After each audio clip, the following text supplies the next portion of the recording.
Good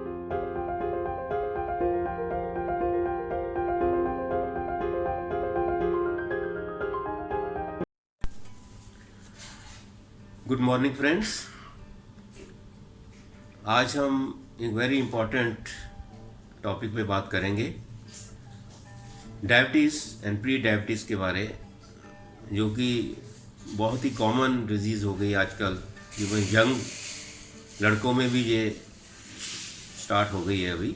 इसके बारे हम बात करेंगे और इसके साथ साथ इसकी जो कॉम्प्लिकेशंस हैं, डायबिटीज़ के कारण जो कॉम्प्लिकेशंस हो जाती हैं उसके बारे, और कौन से विटामिन्स एंड मिनरल्स हैं जो कि इन कॉम्प्लिकेशंस को कंट्रोल करने में हमें हेल्प करते हैं। तो इन सब चीज़ के बारे में हम शॉर्ट में बात करेंगे। अभी डायबिटीज़ अगर कॉमन उसमें सेंस में देखें तो आपको पता है भाई, अब शुगर लेवल ब्लड में ज़्यादा हो जाता है तो उसको बोलते हैं डायबिटीज़ हो गया है। इसको मतलब शुगर लेवल ज़्यादा है तो डायबिटिक है पेशेंट। पर डायबिटीज़ दो टाइप की होती है, एक तो diabetic 1 type 1 and diabetic type 2। जो डायबिटिक टाइप 1 है वो भी जो पैंक्रिया हमारा जो इंसुलिन बनाता है हमारी बॉडी में, वो काम करना बंद कर देता है due to some genetic reasons. उसके कारण भी हो सकता है, मतलब इंसुलिन प्रोडक्शन ही नहीं होती, या होती है तो बहुत कम होती है, इनसफिशिएंट होती है, जिसके कारण कि डायबिटिक 1 हो जाता है। और ये डायबिटिक 1 बहुत अर्ली एज में भी आ जाता है, यंग एज में भी हो जाता है, क्योंकि पैंक्रिया काम ही नहीं करता उस केस में। और ये बहुत फास्ट आता है, एकदम आपको पता चलेगा भी एकदम 400-500 शुगर हो गया है उसका। ये बहुत डेंजरस होता है। तो इस केस में फिर हमें इंसुलिन ही लेनी पड़ती है और उसका कोई ट्रीटमेंट नहीं, सारी ज़िंदगी आपको इंसुलिन ही लेनी पड़ेगी। दूसरा होता है टाइप 2, डायबिटीज़ टाइप 2। वो होता है क्योंकि हमारा जो हमारा इंसुलिन है वो रेजिस्टेंट हो जाता है। हमारी जो सेल्स अब इंसुलिन को एक्सेप्ट नहीं करती, इंसुलिन रेजिस्टेंस आ जाती है, जिसके कारण कि डायबिटिक 2 होता है। जैसे वो एक्चुअली डिपेंड होता है हमारा लाइफ स्टाइल के ऊपर, हम क्या खाते हैं, शुगर ज़्यादा लेते हैं, स्वीट्स वगैरह ये सब चीज़ें, फ्राइड ये चीज़ें सब लेते हैं, और एक्सरसाइज हम बिल्कुल नहीं करते, उसके कारण ये इंसुलिन रेजिस्टेंस हो जाता है। उसको बोलते हैं डायबिटीज़ टाइप 2। उसमें इंसुलिन बनती तो है पर जो रेजिस्टेंस हो जाती है, ये यूजली स्लोली आती है बीमारी, और 40 के बाद ज़्यादा लोगों में ये पाई जाती है। अब डायबिटीज़ होती क्यों है, कैसे होती है हमारे इसके अंदर, बॉडी के अंदर, क्या कारण है। क्या होता है जब हम जो डाइट लेते हैं, कार्बोहाइड्रेट लेते हैं, प्रोटीन लेते हैं, फैट लेते हैं, उस सब जो डाइट में हम जो चीज़ें लेते हैं, हर चीज़ का एक ग्लाइसेमिक इंडेक्स होता है। जो ग्लाइसेमिक इंडेक्स जिस फूड का ज़्यादा होता है वो बहुत फास्ट शुगर रिलीज करता है इन अवर ब्लड। तो ब्लड में शुगर बहुत फास्ट रिलीज करता है, और जब फास्ट रिलीज करता है वो शुगर में, तो ग्लाइसेमिक लोड हमारे ब्लड के अंदर बढ़ जाता है। That is glycemic load means sugar content बहुत फास्ट हमारे ब्लड में बढ़ जाता है। जब शुगर कंटेंट फास्ट हमारे ब्लड में बढ़ता है तो इंसुलिन प्रोडक्शन जो पैंक्रिया वो बहुत ज़्यादा लार्ज क्वांटिटी में करता है, ताकि to compensate that sugar. Actually insulin का काम क्या होता है, वो जो एक्चुअली शुगर है ब्लड में उसको ट्रांसपोर्ट करता है सेल्स की तरफ ले जाता है, और लिवर में भी ट्रांसपोर्ट करता है, और सेल्स जो है उसको एनर्जी में कन्वर्ट करती हैं, एनर्जी रिलीज करती है, और लिवर में ये स्टोर हो जाता है, ताकि जब कभी शुगर की कमी हो तो लिवर से वो लिवर रिलीज करता है और बॉडी को हमें मिलता है।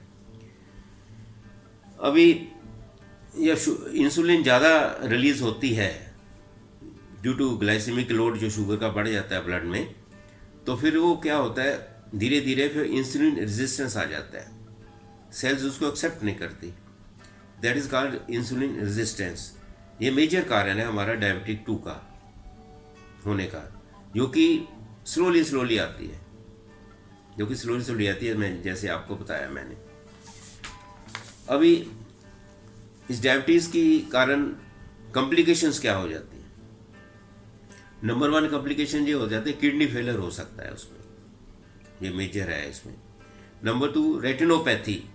रेटिनोपैथी मीन्स जो रेटिना है हमारा आइज में वो डैमेज हो जाता है स्लोली स्लोली। जैसे आप सालों तक शुगर का इलाज नहीं कराते, शुगर रहती है तो रेटिना पे बहुत असर करती है और रेटिना को डैमेज कर देती है और हम ब्लाइंड हो जाते हैं, उसका कोई और फिर ट्रीटमेंट नहीं।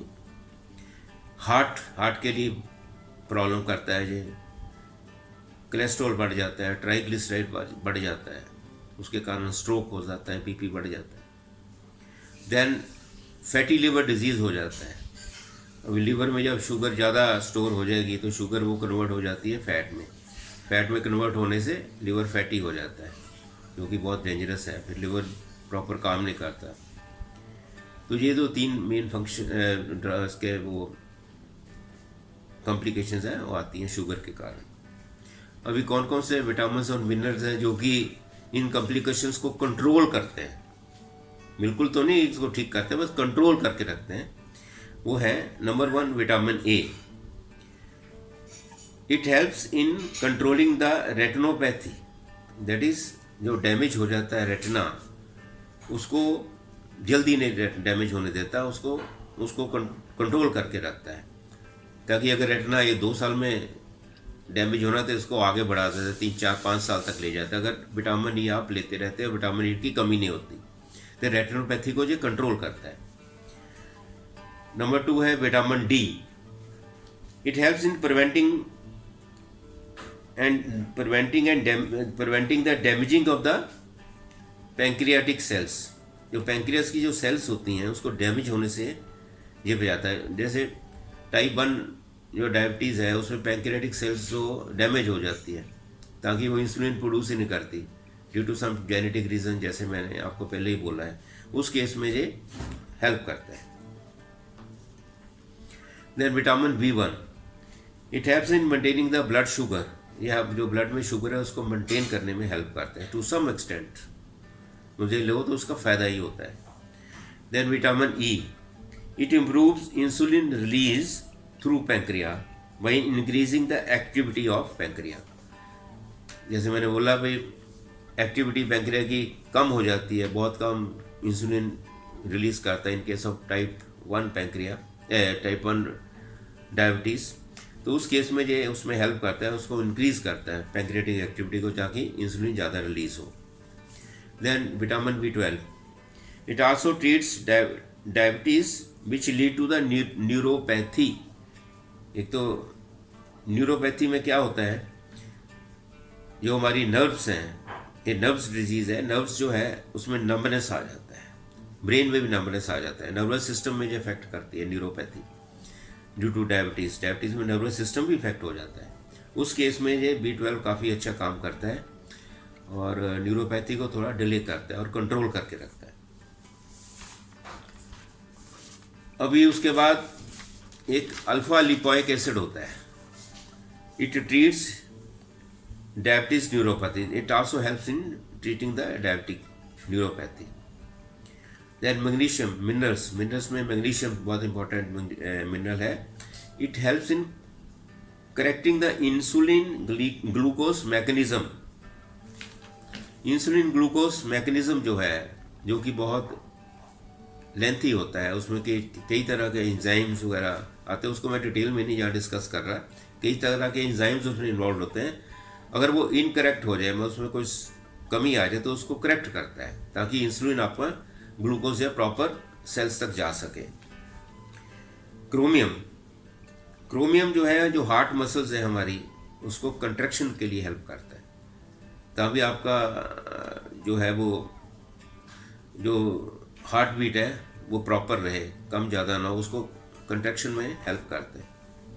देन जिंक आपको पता है कि इम्यून सिस्टम को इंक्रीज करता है। जिंक इम्यून सिस्टम के लिए बहुत अच्छा मिनरल है। It lowers blood sugar levels, that is type 1, that is what it type 1 में हेल्प करता है। क्या, बिकॉज मैंने बोला ना टाइप 1 जो डिजीज़ है, it is a type of auto immune disease. एक ऑटो इम्यून डिजीज़ टाइप ये होती है, जिसमें कि हमारा इम्यून सिस्टम जो हमारी जो सेल्स हैं, अच्छी सेल्स हैं, उनको ही डिस्ट्रॉय करना शुरू कर देती है। ऐसी सेल्स क्रिएट हो जाती है जो कि अपनी सेल्स को ही खाना शुरू कर देती है। That is called auto immune disease, जो कि बहुत खतरनाक बीमारी है। उससे क्या हमें फिर आगे जाके कुछ भी हो सकता है, कैंसर भी हो सकता है। ये इसको कंट्रोल करके रख, मतलब उसको होने नहीं देता, कंट्रोल करता है उसको जिंक, क्योंकि इम्यून सिस्टम को स्ट्रॉन्ग करता है। Then potassium, potassium triggers insulin uptake and help in insulin resistance. जो टाइप 2 डायबिटीज है उसमें इंसुलिन रेजिस्टेंस होता है, उसमें जो पोटाशियम बहुत हेल्प करता है। जो इंसुलिन रेजिस्टेंस है उसको ट्रिगर्स मीन्स उसको बूस्ट अप करता है, ताकि हमारा जो इंसुलिन का जो वर्क है वो उसको कमी ना आए, वो प्रॉपरली काम करे। देन लास्ट में एक सिलीनियम, सिलीनियम होता है जो वो भी आल्सो ब्लड शुगर को कंट्रोल करके रखता है हमारे ब्लड के अंदर। ये फ्यू विटामिन एंड मिनरल्स जो कि हेल्प करते हैं डायबिटिक पेशेंट में, जो उनकी जो कॉम्प्लिकेशंस आती हैं उनको कंट्रोल करके रखती हैं। Thank you very much. अगर आपको ये टॉपिक पसंद आए तो आप इसको सब्सक्राइब जरूर कर दीजिए। Thank you.